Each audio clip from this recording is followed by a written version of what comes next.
All right, we are open up to page 300 in our religion books. We've been talking about different commandments. Today, as some of you pointed out, we're skipping a few, but only because the two that we're going to talk about, they're grouped together. They kind of go together.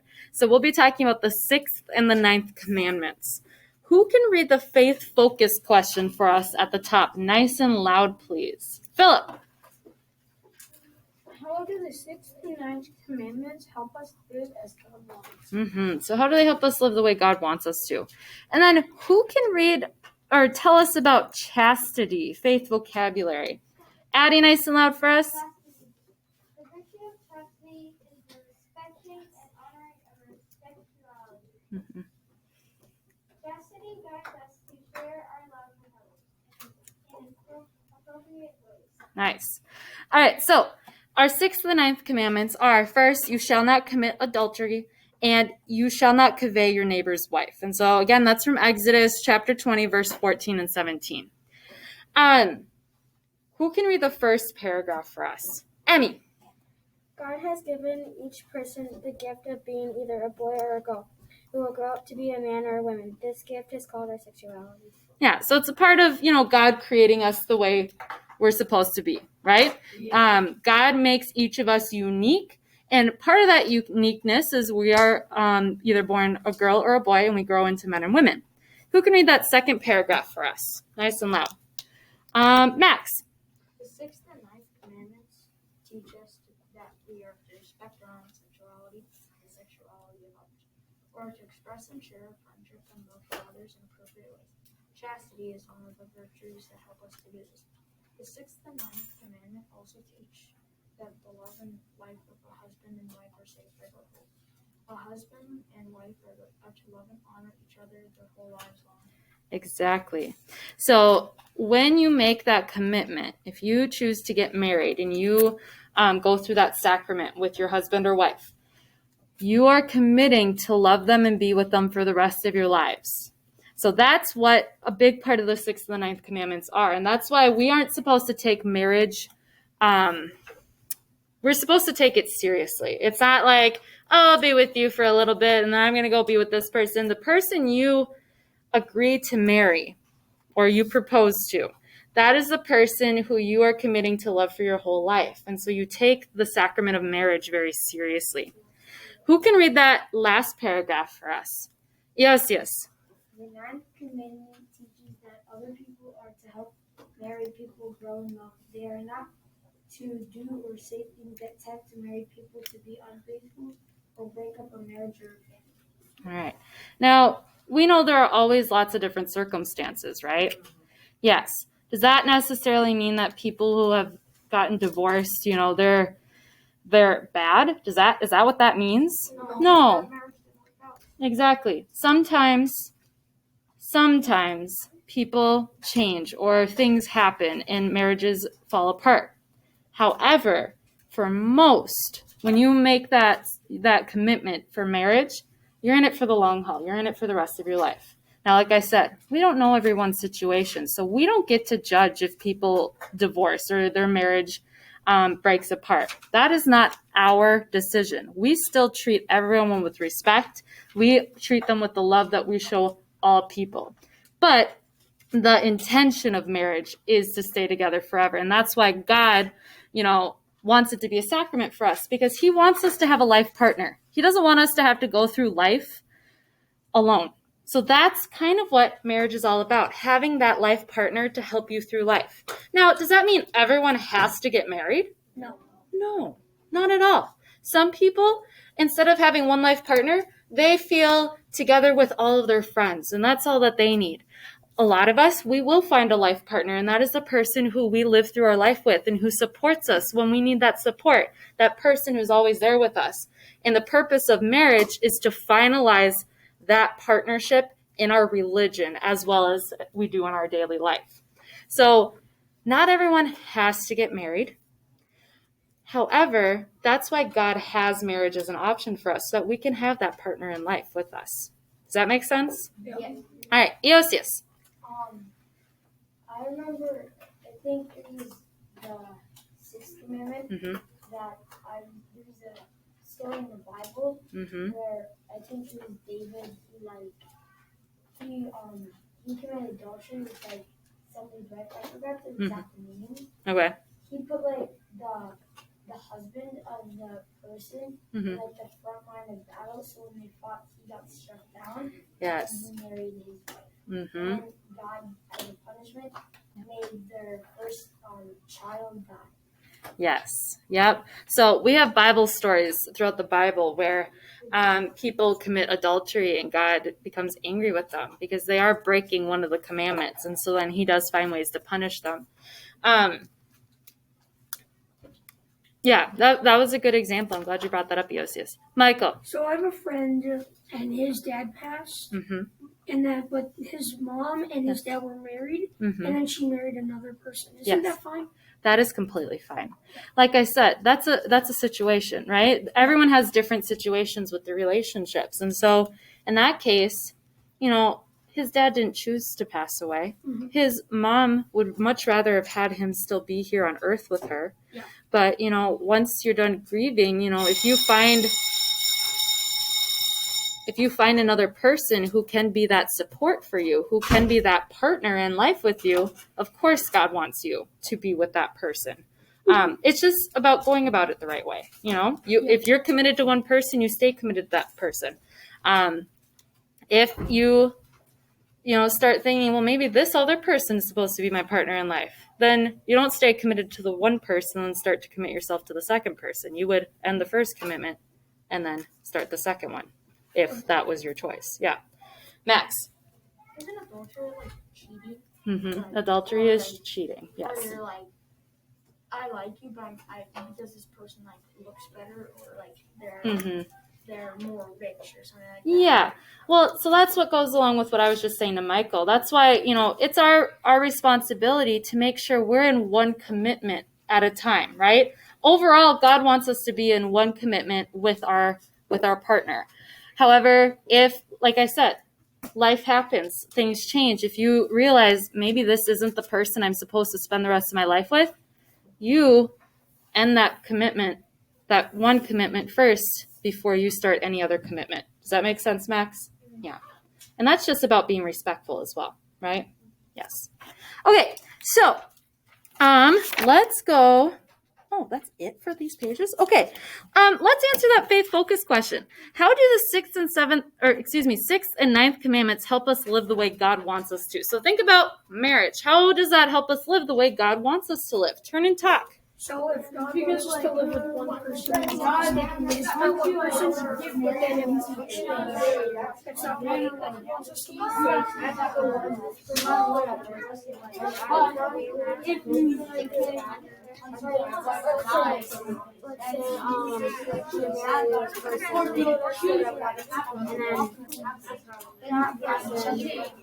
cheats on you, that means that person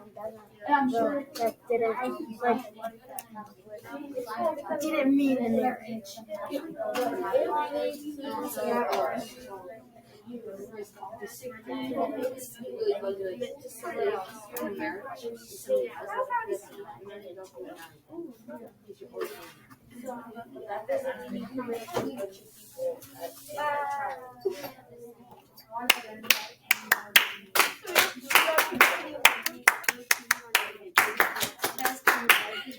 All right. Who has an answer to my question? How do the 6th and 9th commandments help us live the way God wants us to live? What do you think? Will? Like always be loyal. Loyalty. That's a huge part of it. When you choose to be loyal to one person, you are loyal to that one person. If things change, you make sure you are still being respectful. Even if your loyalty changes to someone else, you are still being respectful and loyal. What else? How else do they help us live the way God wants us to live? How else? I heard some great discussions. Mackenzie. Like to not cheat. Yeah, to not cheat. And that goes directly with what Will was saying. Being loyal to your partner. You guys will find in all of your relationships, whether they're with a significant other, with your friends, with your family, you get into disagreements, right? You always, it's difference of opinion, that kind of stuff. And a lot of times there are things that you can work through with that person, right? Whether it's a sibling or a friend or something. Once in a while, there are certain things that you can't work through. So then it's your job to respectfully with that person, if it's a significant other, for example, find a way to end that commitment, however that is, before you move on to your next commitment. Does that make sense? Okay. Max? With the loyalty, if you have loyalty to like one person, then that person can also support you by that time. Exactly. That's the whole point of God wanting us to be able to marry someone, is so that we can have that support when we need it. When you have a significant other, that person is there to support you through all the good times, but then also the bad times. They're there for you no matter what. Zoe, I have a question. can you answer my question? How do they teach us to live the way God wants us to? So, like, for, like, the first one, don't, like, it teaches us not to, like, cheat, like Mackenzie says, and it also means, like, don't, like, say that you're gonna love this one person, and then just decide, like, right in the middle of your relationship to go date another person without, like, ending a commitment. Exactly. You end the first commitment if you feel like there's another commitment that's the person you're supposed to be with. You end the first commitment first. Yep. Okay. Any other answers to this question? And I know it's probably weird for you, being fifth graders, like, well, Missy, that's so far away. And that's okay. It's good to realize that loyalty and commitment and respect, that's the foundation of every relationship, whether it's with a significant other when you're married or with your friends and family. That commitment, loyalty, and respect, that's the foundation of every kind of relationship we have, isn't it? Exactly. All right. I feel like there was one other thing I wanted to talk about. Let's see. Oh, yes. So with chastity, you guys, I can't remember who read the word for us, but Addie did. Yes. Let's look back up at that one more time. It says chastity, or the virtue of chastity, is respecting and honoring our sexuality. Chastity guides us to share our love with others in appropriate ways. So that's also about respect, right? It's about respecting your boundaries and other people's boundaries. You guys, when we had our family life talks, I'm pretty sure both groups talked about that. You're just respectful no matter what, right? Yes. So it's a big part of chastity, and that's a huge virtue when it comes to being Catholic. Respecting other people's boundaries and making sure others are respecting your boundaries. Does that make sense? Okay. All right. I would like you to turn and talk to the people around you. How are ways you demonstrate respect in your relationships with your family members and your friends? How do you show that respect and commitment and loyalty? Turn and talk. How about, like, Valentine's Day, like, saying your wife flowers and something like that? And then, like,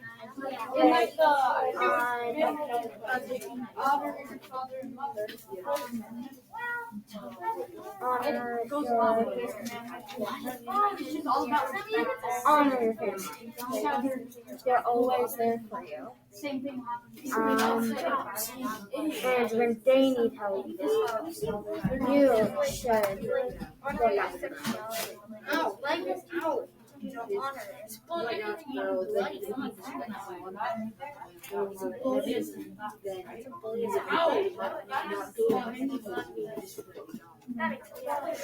Okay.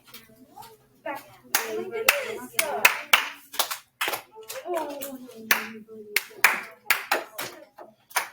All right, who can raise their hand and tell me, how do you show loyalty, commitment, and respectfulness in your relationships with your family members and your friends? How do you show that? Richie? Grow trust. Yes, definitely. Allison? Listen to your parents when they tell you to do something. Yeah. Listening to your parents when they tell you to do something. I heard a few people talking about the commandment, honor your father and your mother. Addie? Don't just take something. Ask if you can borrow it. Yes. That's putting the other person's needs above your want, right? What else, Mackenzie? You can just listen. If they want to talk, you can listen to them. You don't just say, I don't care. Exactly. If someone needs to come and talk to you, whether it's a friend, a sibling, you can be their sounding board. You can listen when they need a vent or something. What else can we do to show that respectfulness, loyalty, and commitment in our friendships, in our family relationships? What else can we do? Zoe? Like for like the commitment part, Mm-hmm. you can like be like loyal to your soulmate. Yep. Yep. And you cannot cheat on them. Yeah. That's bad. Mm-hmm. And you can also like show that you love them. Yeah. Like you can like do things for them. Like, Do nice things. Putting their needs before your wants. Mm-hmm. Yes. And I think a lot of that also can translate to friendships as well. You know, putting your friends' needs above your own. Now, you still need to make sure you're taking care of yourself, right? Yeah. Yes. But, you know, showing them that you are committed to your friendship, that you care about them, and that you will help them no matter what. Exactly. Nice job. Any other comments we have about these 2 commandments before we move on? Or any questions? Okay. All right. Good discussion today, you guys. I know that these 2 commandments, these are things that you really, with like relationships, you won't deal with until you get older. But it's good to know that the base of them is respectfulness, commitment, and loyalty, which is the base of every kind of like friendship we have. Nice job today.